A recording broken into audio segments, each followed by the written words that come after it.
Bom dia, assim diz o Senhor para nós. Segundo Tessalonicenses, capítulo 3, versículo 5.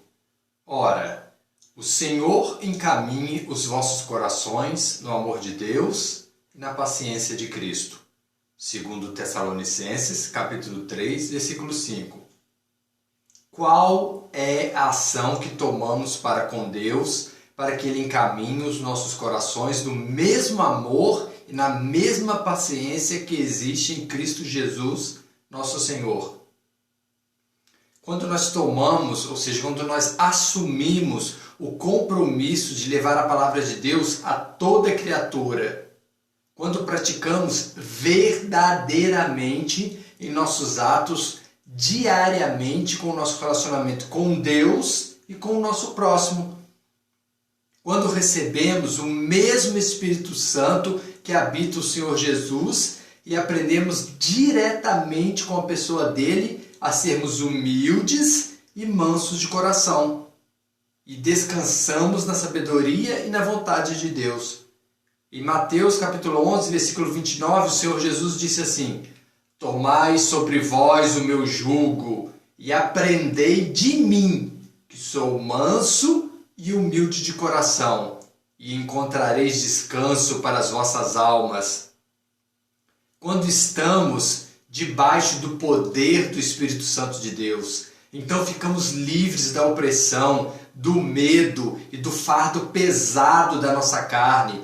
Nós sentimos a paz que somente Deus pode nos dar, aquela que retira e alivia a nossa angústia com alegria e com esperança.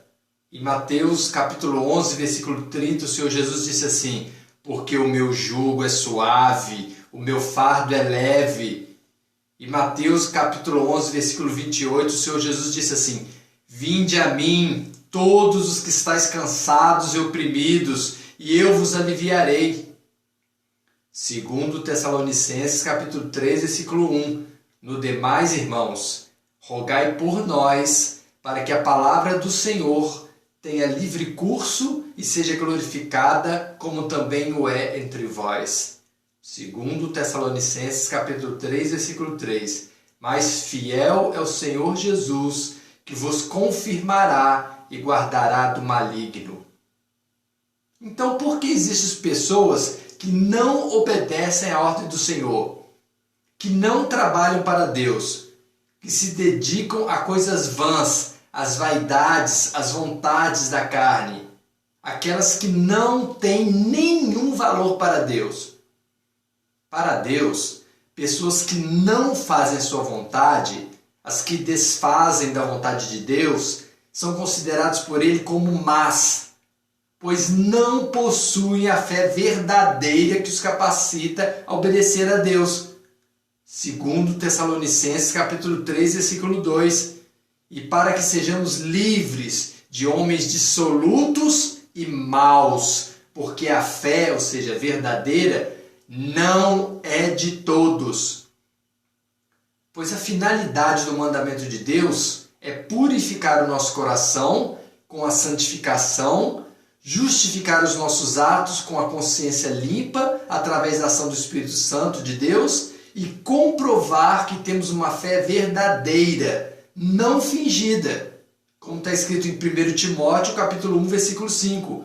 Ora, a finalidade do mandamento de Deus é o amor de um coração puro, de uma boa consciência e de uma fé não fingida.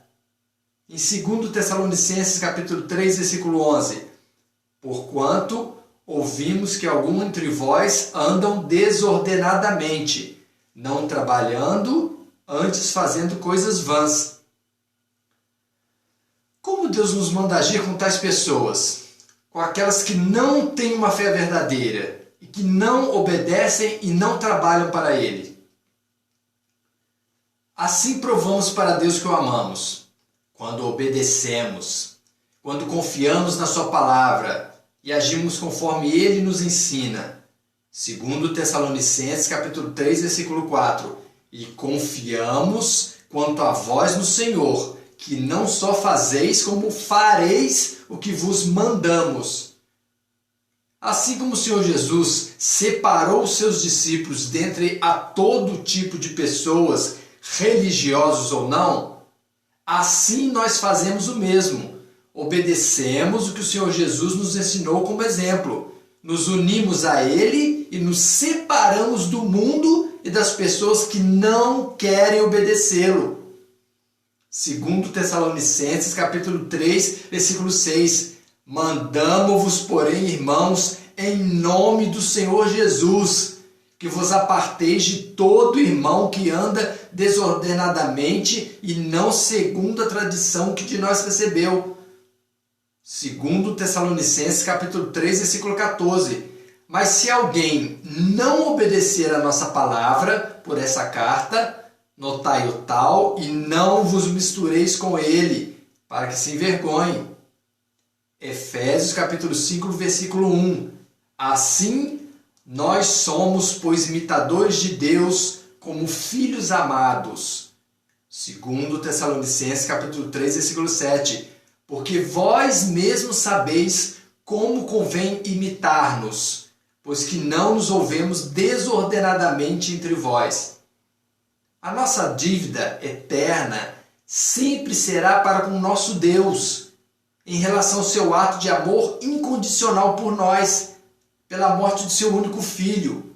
Romanos capítulo 13, versículo 8. A ninguém devais coisa alguma, a não ser o amor, com que vos ameis uns aos outros, porque quem ama aos outros cumpriu a lei de Deus. Nós sabemos que nada existe de graça. Tudo tem um preço, tudo tem uma finalidade.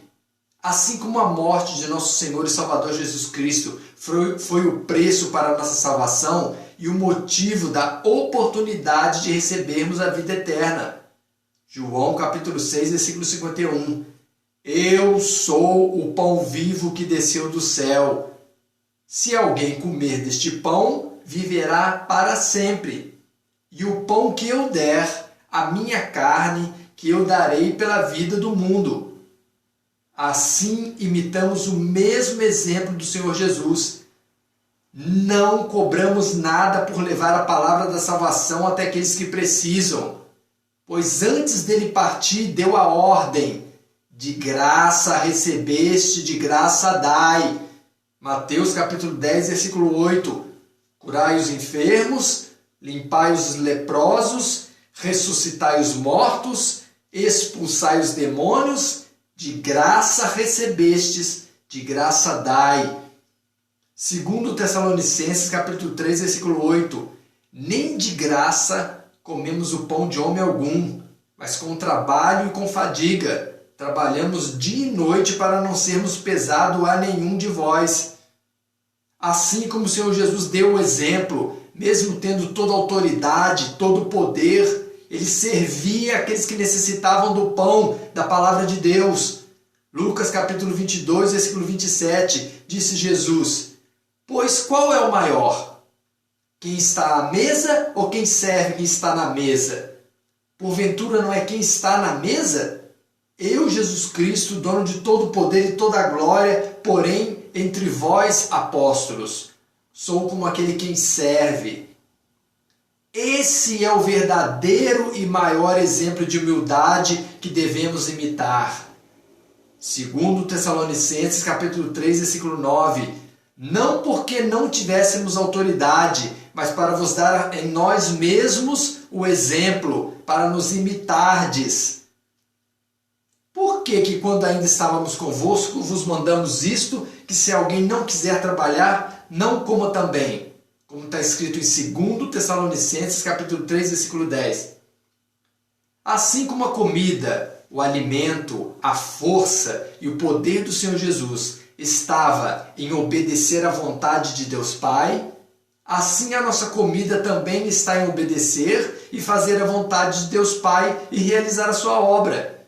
João capítulo 4, versículo 34, Jesus disse-lhe: a minha comida é fazer a vontade daquele que me enviou e realizar a sua obra. Aqueles que não querem fazer a vontade de Deus, obedecer e a se alimentar do pão da vida, Jesus Cristo, se alimentam do seu próprio pão, da sua vida de vaidades materiais e vazias. Segundo Tessalonicenses capítulo 3, versículo 12. A esses tais, porém, mandamos e exortamos por nosso Senhor Jesus Cristo, que trabalhando com sossego, comam o seu próprio pão. Esses ficam sem ter acesso à paz e à presença da pessoa do Senhor Jesus. Segundo Tessalonicenses capítulo 3, versículo 16. Ora, o mesmo Senhor da paz vos dê sempre paz de toda maneira. O Senhor seja com todos vós. Jesus te ama. Não temos como pagar essa incalculável dívida de graça e de amor. Por isso temos que ter fé, coragem para nunca deixarmos de fazer a sua vontade. Segundo Tessalonicenses capítulo 3, versículo 13. E vós, irmãos, não vos canseis de fazer o bem. Amém? Dani e Miguel.